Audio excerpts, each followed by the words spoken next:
একটা জঙ্গলে টুনি ও তার দুই ছানা থাকত। একদিন টুনির ছানা তার মাকে বলে, মা আমরা আজকে ঘুরতে যেতে চাই, আমাদেরকে কি ঘুরতে নিয়ে যাবে? তোমরা এখনো ঠিক করে উঠতে পার না? চলো না মা, আজকে আমরা ঘুরতে যাই।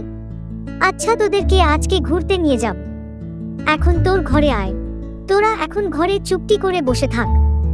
আমি দুপুরের খাবার আনতে যাই। দুপুরের খাবার খেয়েই আমরা বেড়াতে যাব। আচ্ছা মা, তুমি এখন যাও, আমরা ঘরে বসে আছি। তারপর টুনি খাবার আনতে চলে যায়। এদিকে ছানারা বেড়াতে যাওয়ার কথা শুনে নাচতে থাকে।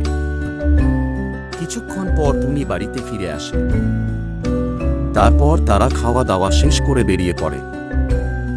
কিছুটা যাওয়ার পর টুনি ছানাদের জিজ্ঞেস করে, ছানারা, এখানে থাকবো নাকি আরো কিছুটা যাব? আরো একটু চলো না মা, সামনে একটা নদী আছে, তাহলে আমরা ওইখানেই যাই। দেখতো নদীটা সুন্দর না? আর ছানারা বেশি দূরে কোথাও যাবি না, আশেপাশেই খেলা করবি।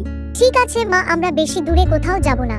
তারপর ছানারা একটু দূরে গিয়ে অনেক আনন্দ করে আর নাচতে থাকে। তাদের ঘোরাঘুরি শেষ হতে হতে বিকাল হয়ে যায়। তারপর টুনি ছানাদের বলে, ছানারা, এখন বিকেল হয়েছে, বাসায় যেতে যেতে সন্ধ্যা হয়ে যাবে। চলো এখন বাড়িতে ফিরে যাই। আচ্ছা মা, চলো, যেতে যেতে অনেক অন্ধকার হয়ে যাবে। তারপর তারা বাড়ির দিকে রওনা দেয়। তাদের যেতে যেতে অন্ধকার হয়ে যায়। ছানারা পথ ভুলে যায়। তখন তারা একটা গাছের ডালে এসে বসে কাঁদতে থাকে। অন্ধকারে টুনি বুঝতেই পারে না যে ছানা তার সাথে নেই। কিছুক্ষণ পর ওই পথে একটা বনের পাখি যাচ্ছিল। তখন পাখিটি বলে, আরে তোমরা এখানে বসে কাঁদছো কেন? কি হয়েছে তোমার? আমরা আমাদের মায়ের সাথে এসেছিলাম, কিন্তু অন্ধকারে মাকে হারিয়ে ফেলেছি। আচ্ছা, আমি তোমাদের মাকে খুঁজে দিব। এখন আমার সাথে চলো। তারপর জঙ্গলের সেই পাখিটি ছানাদের নিয়ে তার মাকে খুঁজতে লাগে। এদিকে টুনি হঠাৎ পিছনে ঘুরে দেখে তার ছানারা নেই। আরে ছানারা আবার কোথায় গেল?